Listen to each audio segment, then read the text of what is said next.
There's so many ways you can slice up Hunter Brown's season so far that it's just so impressive. One that I'm just looking at right here, he's given up 9 earned runs all year. And this is not to be mean or anything, but Lance McCullers gave up 7 earned runs in a third of an inning last week. Hunter Brown's given up 9 earned runs the entire season so far. It's going to be June in a week and a half or whatever it is. It's pretty soon. He hadn't given up a home run since his first appearance this year against Juan Soto. Yep. It had been 50 2/3 innings since he had given up a home run. Yep. And he gives up 1 home run last night. That's the only run scored in the game. That was it. Here was Joe Espada last night on Hunter Brown's performance. Yeah, he was really, really, really good. From the first pitch of the ball game, that first inning, he came out throwing strikes, all his pitches working. I couldn't, his strong performance. He's really, really good. Yeah. He's been great. I'm trying to kind of cobble the numbers together, Seth. It's not easy to do.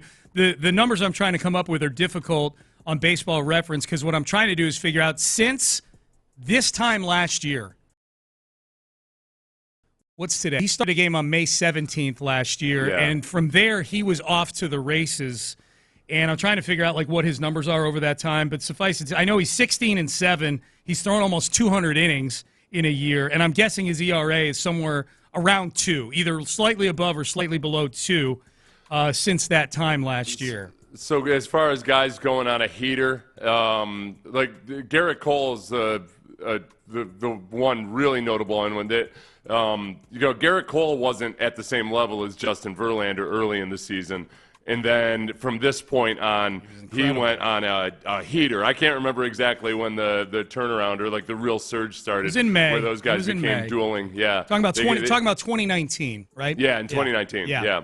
That was when it was him and Verlander were the number 1 and 2 favorites for the Cy Young. Yeah, that's how good Verlander was. Cole was unstoppable from the middle of May, and Verlander won the Cy Young that year. Yeah. That's how crazy those two were at the top of the rotation.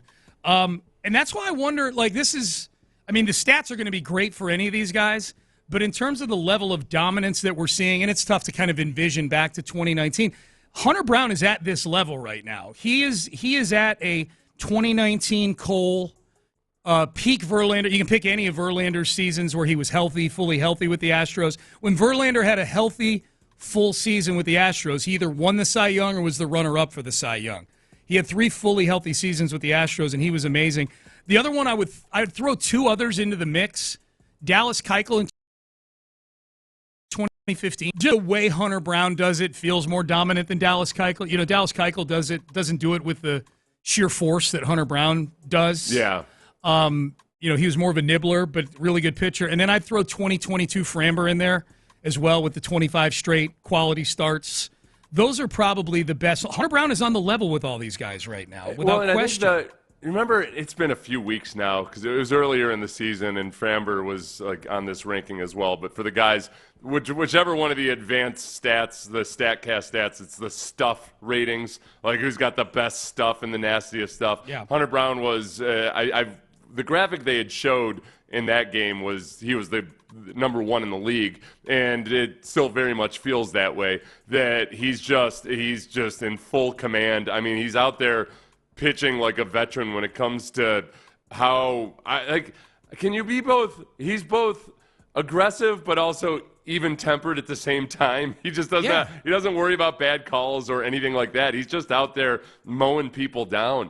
And it's fun to watch. It's really, when we talk about this team in a lot of ways, just doesn't have the same personality as a lot of those Golden Era teams. Framber's got a lot of personality. Yeah. Sometimes it's good. Sometimes it's a little scary. Right.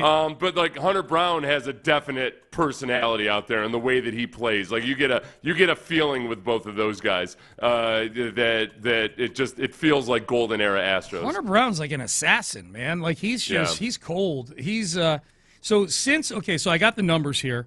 Since May 17th calendar year, Hunter Brown is 16-7 with a 2.04 ERA and almost 10 strikeouts per 9 innings. I don't know what his whip is because it's hard to do that over 2 years, but suffice it to say his whip is really good as well. And as you pointed out, Seth, if we're going to get advanced stat nerdy on this thing, for the season of 2025, his fielding independent ERA that he has is Yeah. the best in baseball. It's a 1.93. Like there's nothing lucky going on with Hunter Brown right now in the dominance that he's showing. Whatever you're seeing with the eye test, whatever the box score is saying, more importantly, Hunter Brown is the rare guy you can just look at the box score and just kind of write it off and go, yep, he was really dominant last night. Probably not a lot of line drives right at guys, although there were a couple of those last night. But he's been great. He's on the level. Like when I think of great Astro pitching performances during this golden era, and I'll take it all the way back to 2015. To me, it's 2015 Keuchel. It's whatever peak Verlander year you want to pick. It's 2019 Cole, as you pointed out. It's 2022 Framber. And it's Hunter Brown of right now. Like that's the mecca right there. So we feel good about Hunter Brown. We're feeling better about Blanco and better about Framber. Yeah. You know, like so, no panic there or anything. Lance McCullers is on the mound tonight versus Uvalde, and it's a big one, man. Yeah, this is a big one. and as far as it sounded when Callis talked about it the other night that Wisniewski's probably going to be gone for the year. Yeah. Just because he said he's likely out for the year. Yeah. And that's all. Teams doing their old, hey, he's got discomfort. We'll find out more later. They're still at the front half of this stretch of baseball where they play 17 straight games. They've played 7. So Lance McCullers starts tonight in the 8th game of this stretch. So he'll get, if we do the math here, he should get at least one more start in this stretch. Is there a level in terms of underperformance that Lance could have tonight where they eject from him, at least for the time being, putting him out there? I guess. Like if he goes out there, right? If he goes out there and doesn't get out of the first inning again, then what are we doing? You know, like I know, and that's been the. I guess if you had seen Lance's numbers over his first couple of games, including he didn't allow a run in his first outing, but he was putting guys on base. Yeah. I think you would think, oh, did he have another setback or was it injury or what have you? I mean, it's not like this has never happened before with a guy coming off of injury. Sure. But the fact that this is how it's been when he's healthy makes it, as long as there's not another health setback, I'm guessing that he's got one more bad performance allowance, especially because it's either him or Bluba or somebody, Somebody Colton from Gordon. Sugarland. We don't know exactly what Colton Gordon's going to look like the next time he comes up. Yeah. And it's still relatively early in the season. Yeah. I'd say that, I don't think this is this isn't an ultimatum night for Lance McCullers. Because the next one is going to be again, if he stays in the rotation, if I'm doing my math correctly here, the next one will be against Seattle. know, like this, if he goes out there tonight and he's gone in an inning or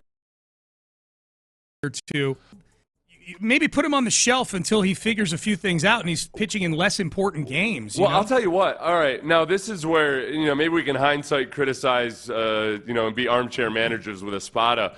Sending Lance back out there for the 4th inning in his first outing, just because he looked good in the 3rd inning, but still getting right up and over his pitch limit. That might not have been the best decision in hindsight. Yeah, and I would rather tonight. Look, you've had 3 pitchers go 8 innings in the last few outings. The relievers are fresh. I would say just have Lance go out there with the mindset of an opener. Yeah. And you're going to go out there for 2 or 3 innings. That's it. Just go throw your best stuff. Yeah. And, go attack and what have you. And we're loaded up and ready. Don't worry about it. No matter how good you look, Lance, you could be throwing a no-hitter. We're pulling you after 3 innings. Yeah, maybe so. You're right. Because that's a good point, man. His last rehab start was 71 pitches. I was shocked he went back out there. He ended up throwing 87 pitches in 3 2/3 innings in that start against the White Sox that he had. I'm with you. At the time, I'm like, wow. There's no shame in taking him out after 3 innings in his first start back after 2.5 years off of Major League Baseball. I was very surprised. I was very surprised at the time. Didn't think too much of it, but you're right. Maybe that 1/3 of an inning, like maybe we know Lance's arm is very temperamental. Yeah. Maybe that did have something to do with it. I mean, the only wrinkle in that they went into this kind of, you're thinking gusto of you, but into this stretch, but he's not going to be available for that. No. So, it would be.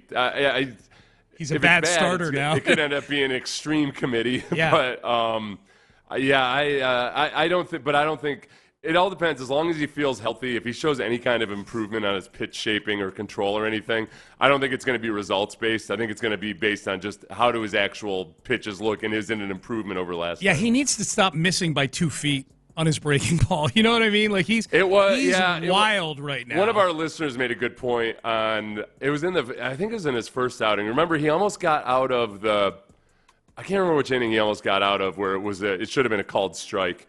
It was the last inning he was in there, and they took him out after that. Yeah, and there was a ball. He walked. Yeah. Should have been a called strike, but at the same time, one of our listeners said, "Come on, you got to give the ump a break. Nobody knew where that ball was going ever, like on any of these pitches, any of them." And that was given Lance a break on a couple of them earlier. Yeah, that's right. They expanded the strike zone for him earlier in the game that time.